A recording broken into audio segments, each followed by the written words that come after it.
Hello friends. तो आज मैं धनंजय सर साइंस क्लासेस में reflection of light related to term 1 exam MCQ के बारे में बताने जा रहा हूँ। पहला क्वेश्चन है कि कन्वेक्स स्फेरिकल मिरर का reflection of light takes place. तो अगर हमारा कनकेव रहेगा तो बेंट इन सरफेस होगा और कन्वेक्स रहेगा तो बल्गिंग आउटर सरफेस रहेगा। तो इस क्वेश्चन में कन्वेक्स बोला, इसलिए हमारा राइट आंसर जो होगा बल्गिंग आउट सरफेस होगा। डाइवर्जिंग मिरर जो होता है वह कन्वेक्स मिरर को बोलते हैं और कन्वर्जिंग मिरर जो होता है वह कनकेव मिरर को बोलते हैं। तो यहाँ क्वेश्चन हमारा डाइवर्जिंग मिरर बोला है, इसलिए हमारा राइट आंसर होगा convex mirror. Radius of curvature जो होता है, if the radius of curvature of the spherical mirror and F is the focal length, then radius of curvature जो होता है वो हमेशा फोकल लेंथ का डबल होता है और फोकल लेंथ जो होता है वो रेडियस ऑफ कर्वेचर का आधा होता है। तो यहाँ जो हमारा ऑप्शन है कि radius of curvature focal length के बराबर कभी नहीं होता है। Radius of curvature focal length का डबल होता है, सही है। Radius of curvature focal length का आधा होता है, ये भी गलत है। और radius of curvature focal length का थ्राइस होता है, ये भी गलत है। राइट आंसर हमारा रेडियस ऑफ कर्वेचर जो होता है वह फोकल लेंथ का डबल होता है। नेक्स्ट क्वेश्चन में क्या बोला, फोकल लेंथ जो होता है निकालना है रेडियस ऑफ कर्वेचर 30। अभी कुछ देर पहले मैंने बताया कि फोकल लेंथ जो होता है वो रेडियस ऑफ कर्वेचर का आधा होता है। तो रेडियस ऑफ कर्वेचर अगर 30 है तो फोकल लेंथ मेरा कितना हो जाएगा 15। फोकल लेंथ हमारा 12.5 है तो रेडियस ऑफ कर्वेचर क्या होता है, तो रेडियस ऑफ कर्वेचर जो होता है वह फोकल लेंथ का डबल होता है। अगर 12.5 है तो डबल क्या हो जाएगा 25 सेंटीमीटर हो जाएगा। अब आते हैं नेक्स्ट क्वेश्चन में। नेक्स्ट क्वेश्चन जो है रिलेटेड टू इमेज फॉर्मेशन, कि ऑब्जेक्ट का नेचर क्या हो इससे रिलेटेड। उससे पहले मैं आपको बता देना चाह रहा हूँ कि अगर रियल एंड इन्वर्टेड है और ऑब्जेक्ट अगर इन्फिनाइट पर रहेगा तो उसका जो इमेज का जो साइज होगा वह स्मॉल बनेगा। अगर ऑब्जेक्ट बियॉन्ड सी रहेगा तो उसका भी रियल एंड इन्वर्टेड रहेगा और साइज स्मॉल रहेगा। अगर ऑब्जेक्ट एट सी है तो वह सेम साइज का बनेगा और बिटवीन सी एंड एफ अगर ऑब्जेक्ट को रखते हैं तो उसका इमेज लार्ज बनेगा और एट फोकस पर रखेंगे तो इमेज लार्ज ही बनेगा। और अगर इमेज वर्चुअल एंड इरेक्ट है और पोल और फोकस के बीच में रखेंगे तो ये भी लार्ज बनेगा। इसी से रिलेटेड आपका क्वेश्चन आएगा, ये कनकेव मिरर के बारे में बताने जा रहा हूँ। तो हमारा जो क्वेश्चन है, पहला क्वेश्चन है कि आपका जो इमेज है वह रियल है। इमेज कैसा है तो रियल है और कनकेव मिरर के माध्यम से लार्ज बन रहा है। तो यहाँ पर लार्ज जो है रियल में दो ही है, बिटवीन सी एंड एफ और दूसरा क्या है एट एफ। अब ये देखना है कि हमारा कौन सा ऑप्शन जो है वह मैच कर रहा है। पहला जो क्वेश्चन में ऑप्शन दिया हुआ है वह है at the distance equal to radius of curvature. Radius of curvature होता क्या है, तो आप यहाँ पर देख लो कि ये हमारा क्या है, एक कनकेव मिरर है, ये पोल है, ये फोकस है और ये सेंटर ऑफ कर्वेचर है। तो पोल से फोकस के बीच की दूरी को हम लोग फोकल लेंथ बोलते हैं और पोल और सेंटर ऑफ कर्वेचर के बीच की दूरी को रेडियस ऑफ कर्वेचर बोलते हैं। अगर सेंटर ऑफ कर्वेचर बोले या रेडियस ऑफ कर्वेचर बोले बात बराबर है, बस अंतर ये है कि C जो है वह पोजीशन को बता रहा, R जो है वह पोल और सेंटर ऑफ कर्वेचर के बीच की दूरी बता रहा। तो क्वेश्चन में बिटवीन C एंड F लिखे या बिटवीन आपका F और रेडियस ऑफ कर्वेचर बोले, बात बराबर है।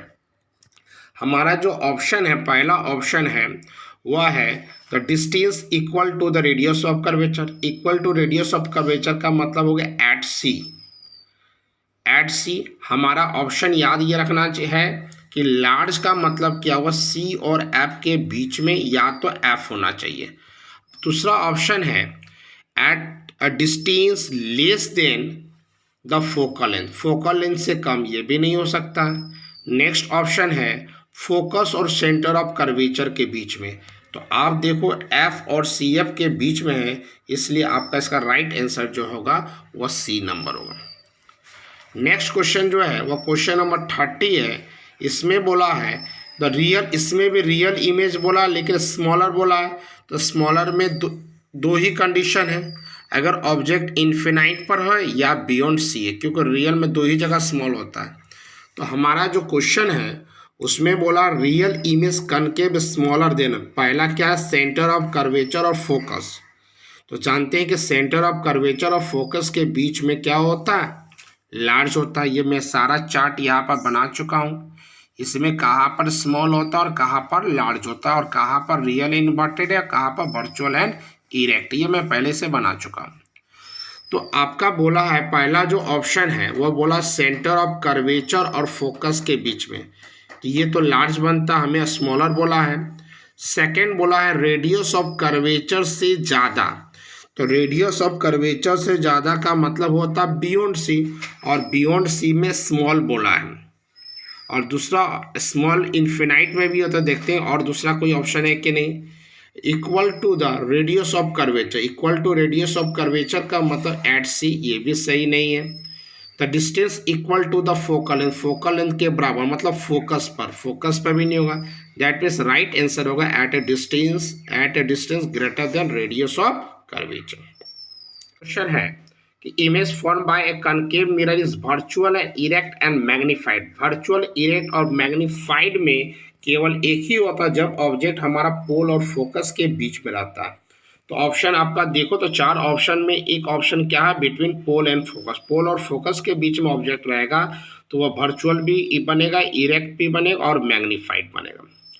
नेक्स्ट आपका क्या है कि image form by a concave real inverted and same size. Real inverted और सेम साइज के बारे में आप देखो थर्ड नंबर में एट सी लिखा हुआ, सेम लिखा है, डेट मीन्स रियल है, इन्वर्टेड और सेम साइज है। तो रियल और इन्वर्टेड और सेम साइज कब हो सकता है, जब ऑब्जेक्ट जो है वह एट सी पर है, और आपका देखो कि option number 3 at the centre of curvature है। नेक्स्ट क्वेश्चन में बोला image form bye a concave mirror is real inverted highly diminished. Real है, इन्वर्टेड और डिमिनिश्ड। रियल इन्वर्टेड डिमिनिश्ड मतलब स्मॉल जो है वह दो ही हो सकता है, तो या तो इन्फिनाइट होगा या तो बियॉन्ड सी होगा। और आप ऑप्शन में देखोगे तो आपका एट इन्फिनिटी दिया और इन्फिनाइट पर हमारा ऑब्जेक्ट जो होता है वह डिमिनिश्ड होता है। नेक्स्ट क्वेश्चन है कि angle of incidence for the ray of light passing through the centre of curvature. हम जानते हैं कि कोई भी रे ऑफ लाइट जब सेंटर ऑफ कर्वेचर से पास होता है तो उसी पाथ में वह रिटर्न हो जाता है, डेट मीन्स दूसरा रे का फॉर्मेशन नहीं होता। और जब एक रे दूसरे रे के रूप में ओवरलैप कर जाता है तो उसके बीच में कोई एंगल का फॉर्मेशन नहीं होता है, तो वह एंगल हमारा 0 डिग्री। नेक्स्ट क्वेश्चन है कि concave reflector of the torch.